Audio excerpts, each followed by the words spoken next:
Welcome students to another video lecture with Mr. Connect. So we are about to go through a combination of two lessons from chapter 7.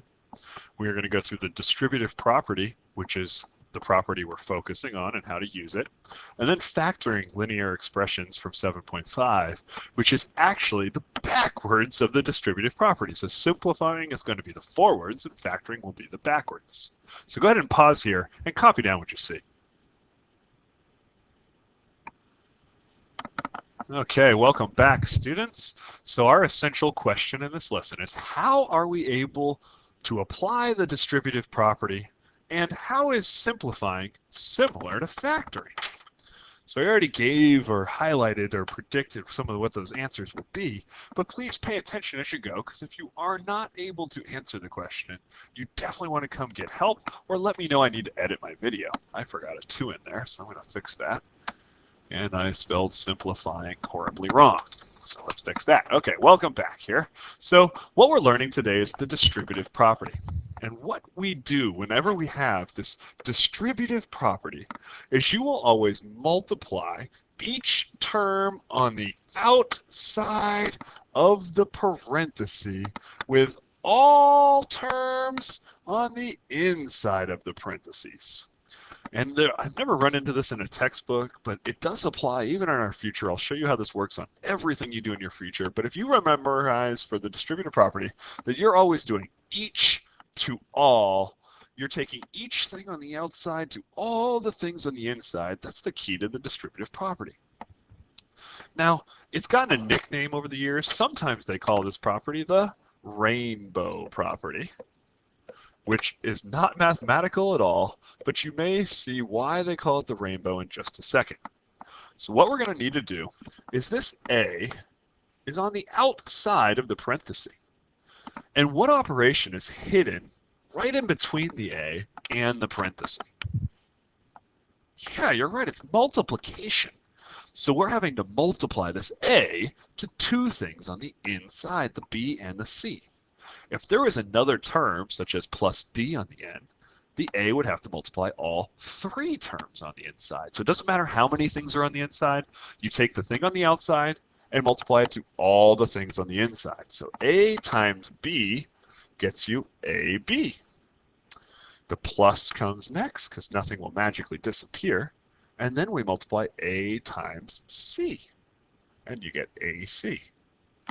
Remember, normally we're going to have numbers like a 2 and a 3, and a 2 times 3 gets us 6.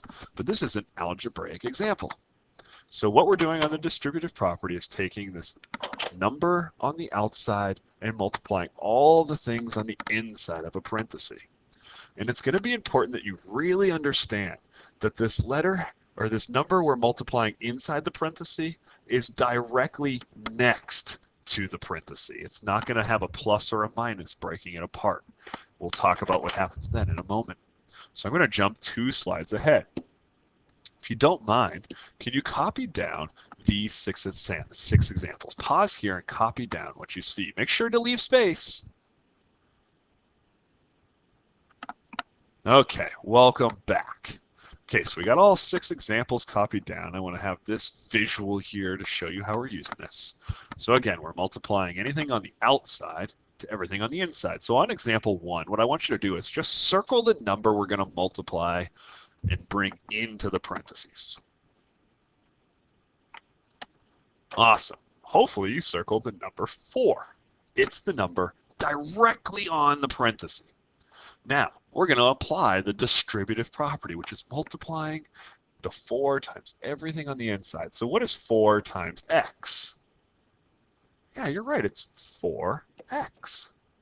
The plus comes straight down, and then we have to do the 4 times the 6, because we're having to make sure we're always going to be fair in math. This universal rule of mathematics never goes away. You have to be fair. So 4 times 6 is 24. So when we simplify this expression by using the distributive property, we end up with 4x plus 24. That's the answer. Circle the number that's on the parenthesis in number 2. And it's a little trickier because they wrote it kind of funny. Yeah, how many of you circled this 7 on the right side of the parenthesis? So it turns out sometimes when they try to trick you, they'll stick the number on the wrong side of the parenthesis, because normally you're going to see it on the front of these parentheses, not on the back. But in this example, it is the 7 is on the parentheses. So we're going to have to distribute it, and we always go from left to right, even if it starts on the right. So 7 times 3x is 21x. The minus comes straight down, and 7 times 4 is 28. This is how we use the distributive property. That's our answer.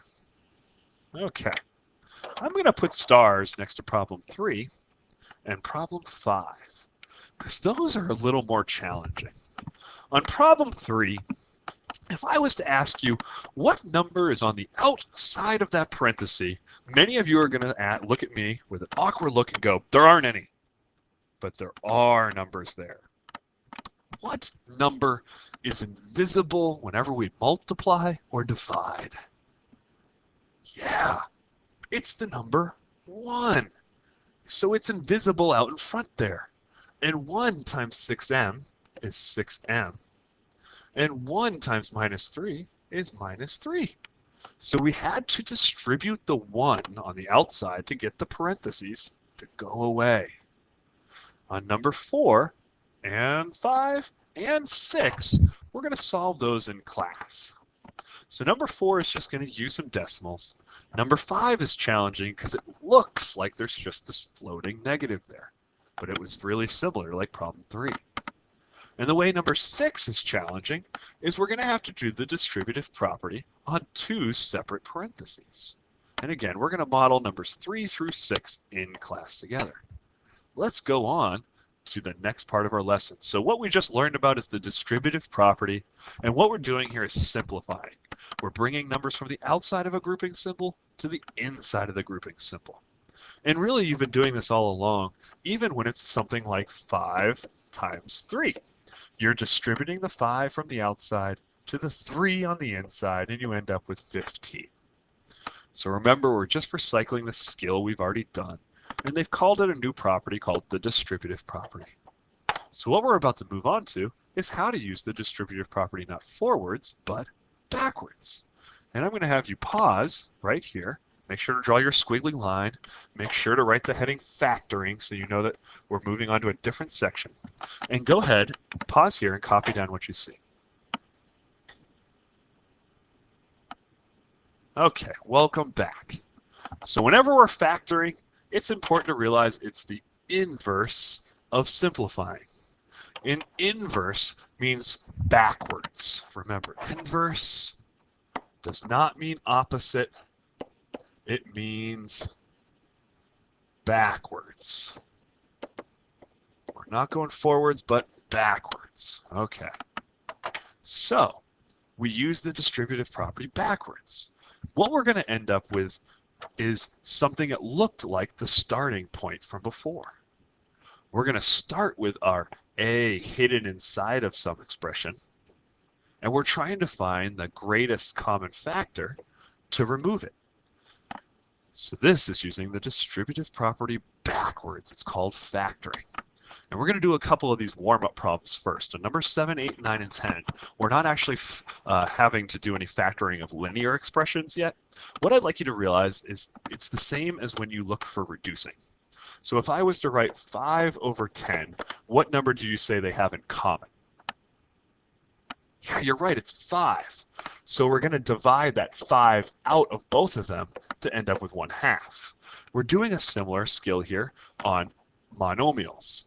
So we have a 4x and a 12x. First off, what number do they have in common? Yeah, you're right, it's a 4. Do they only have a number in common? You're right, they also have an x.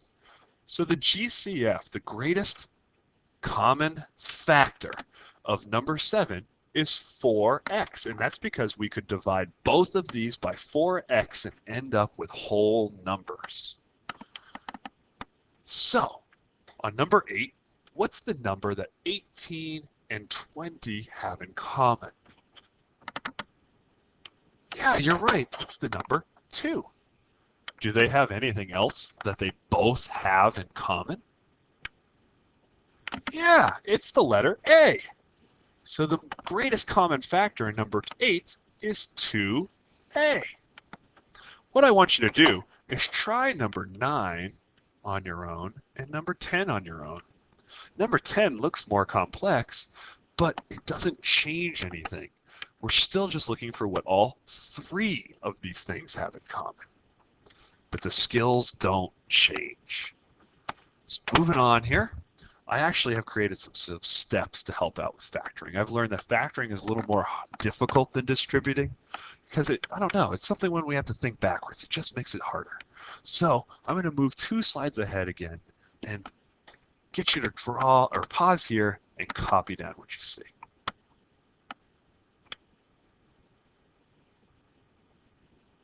Nice, welcome back. Okay, so here are the steps for how to factor a linear expression. Step 1, find the GCF. Well, what's the greatest common factor between 4x and 28? What number or letter do they both have in common that you could divide them both by? Yeah, you're right, it's the number 4. So we write that down first. Now, we're writing the GCF on the outside of a parenthesis because we're doing the distributive property not forward, but backwards. Now, once we've written the 4 in a parenthesis, we need to divide all the terms on the inside by the GCF. So what does 4x divided by 4 get you? So 4x divided by 4. Well, if we reduce the 4s, all you have is an x. The plus is coming straight down. And then 28 divided by 4 is the number 7. We have just factored 4x plus 28. The answer is 4 parenthesis x plus 7 close parenthesis. So again, this lesson's all about using the distributive property forwards and backwards. So let me model another example here. Let's model number 11. What is the greatest common factor in number 11? Yeah, it's a 3. So we write the 3 on the outside of the parenthesis, and then we move on to step 3. Divide all the terms inside by the 3. So what's 3x divided by 3? Just to keep on modeling it for you. Oh, that's just an x. Plus sign comes next. What's 9 divided by 3? 3. So we end up with 3x plus 3. Great job. We're going to do numbers 12, 13, and 14 in class. And there's also a 15. And I don't want to make this video lecture too long, so we're going to bring this back into class. So number 15 has 2 parts to it, but I'm only going to show you part A first. So copy down what you see, and we're going to work through any examples I left open in class together. And please realize, if you have any questions, please write them in the question column of this note. These are great things to ask in class. Put exclamation points next to anything that looks like it's confusing to you or you didn't understand. That's a good marker to let me know you need help. Well, students, can't wait to see you tomorrow. I'll talk to you soon.